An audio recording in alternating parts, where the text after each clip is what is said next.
Assalamualaikum warahmatullahi wabarakatuh. Perkenalkan kami dari kelompok 3.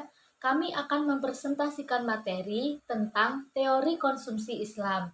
Sebelumnya, perkenalkan nama anggota kelompok kami. Saya Rita Yuni Anida, NIM 12402193024. Hesna Hamida, NIM 12402193020. Ahmad Ni'amul Anwar, NIM 12402193039. Perkenalkan, nama saya Ahmad Ni'am Anwar, NIM 041. Di sini saya akan memaparkan tentang kepuasan konsumen muslim. Dalam ekonomi konvensional, dikenal teori bahwa manusia membutuhkan suatu barang karena ada nilai harganya yang berguna. Sedangkan kepuasan konsumen menurut ekonomi Islam berkaitan erat dengan kebutuhan, keinginan, maslahat, manfaat, berkah, dan keyakinan dan kehalalan.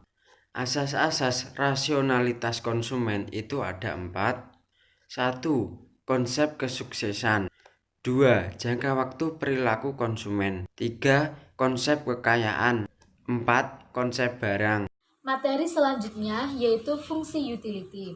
Tingkat kepuasan atau disebut dengan utility function digambarkan oleh kurva indifferent. Dalam membangun teori utility function digunakan 3 aksioma pilihan rasional, yaitu yang pertama completeness. Aksioma ini mengatakan bahwa setiap individu selalu dapat menentukan keadaan mana yang lebih disukainya di antara dua keadaan tersebut. Yang kedua yaitu transitivity.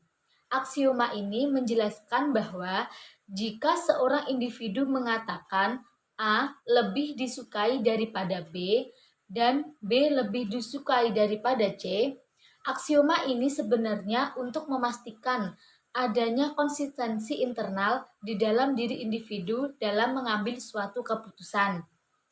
Yang ketiga yaitu continuity. Aksioma ini menjelaskan bahwa jika seseorang individu mengatakan A lebih disukai daripada B, maka keadaan yang mendekati A pasti juga lebih disukai daripada B. Yang pertama adalah tingkat substitusi marginal. Dalam literatur konvensional, kita kenal dengan tingkat substitusi marginal X untuk atau MRSXY. MRSXY ini adalah jumlah unit komoditas Y yang harus dikorbankan untuk mendapatkan tambahan 1 unit komoditas X dalam tingkat kepuasan yang sama. Untuk lebih memperjelas perhitungan tingkat MRS di setiap titik bisa dilihat pada gambar di atas. Yang kedua yaitu barang halal, haram, dan analisis kurva indifferent. Tingkat semua komoditas mempunyai sifat yang sama, yakni ada yang haram dan juga ada yang halal. Maka kita dapat memberikan pengertian yang sama terhadap bentuk dan fungsi dari kurva indifferent.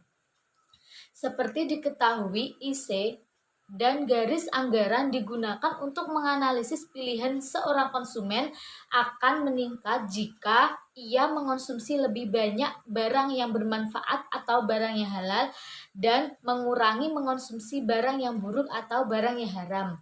Yang ketiga yaitu increasing utility.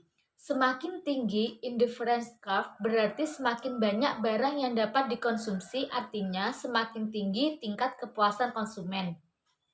Secara grafis, tingkat utilitas yang lebih tinggi digambarkan dengan utility function yang letaknya di sebelah kanan atas. Bagi konsumen, semakin ke kanan atas utility function semakin baik. Secara grafis utility function antara dua barang atau jasa yang halal digambarkan sebagaimana lazimnya. Yang keempat yaitu budget constraint. Dalam Islam, keinginan untuk memaksimalkan utility function ditentukan juga oleh berapa dana yang tersedia untuk membeli kedua barang tersebut. Batasan ini disebut dengan budget constraint. Perkenalkan, nama saya Hasna Hamida Alifia Arasi, NIM 124021930020. ingin menjelaskan tentang optimal solution.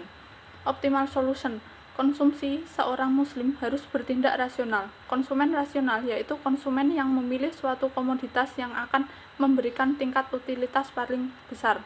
Utilitas di sini juga meliputi maslahat dan madarat yang ditimbulkan dari mengonsumsi komoditas tersebut. Kombinasi konsumsi dapat memberikan kepuasan konsumen muslim secara maksimal, yang merupakan optimalisasi atau titik optimal bagi konsumen yang digambarkan dengan kurva indifference. Konsumen akan memaksimalkan pilihannya dengan dua cara, yaitu pertama, memaksimalkan utility function pada budget line tertentu, dan kedua, meminimalkan budget line pada utility function tertentu. Corner solution untuk pilihan halal dan haram. Utility function yang mangkuknya terbuka ke arah kiri atas bila digambarkan sumbu X barang haram dan sumbu Y barang halal. Dalam gambar ini, pergerakan utility function ke kiri atas menunjukkan sedikit banyak barang halal dan haram yang dikonsumsi. Semakin banyak yang halal berarti menambah utility, sedangkan semakin sedikit barang yang haram berarti mengurangi disulity. Konsumsi meningkatkan utility-nya dengan mengurangi mengonsumsi barang haram untuk mendapatkan lebih banyak barang halal, sampai pada titik di mana saat seluruh income habis digunakan untuk membeli barang halal. Hal ini menunjukkan bahwa mengonsumsi barang haram dalam keadaan darurat, keadaan yang tidak optimal. Keadaan ini ditunjukkan dengan tidak tercapainya persinggungan tangensi antara utility function dengan budget line. Hal ini disebut sebagai corner solution. Bila barang halal di sumbu X dan barang haram di sumbu Y akan mempunyai indifference curve yang berbeda bentuknya, menjadi berbalik 180 derajat, sehingga mangkuknya menghadap ke kanan bawah dan slope positif dari kiri bawah ke kanan atas. Perubahan sumbu ini mengubah consecutivity indifference curve. Corner solution juga terjadi pada barang yang perfect substitution. Untuk dua barang yang perfect substitution berupa garis lurus sehingga tidak ada persinggungan tangensi dengan budget line. Diminishing rates MRS tidak terpenuhi. Apabila slope utility function lebih curam dari slope budget line, maka corner solution akan terjadi pada sumbu horizontal X. Sedangkan utility function lebih landai daripada slope budget line, maka corner solution akan terjadi pada sumbu garis vertikal Y.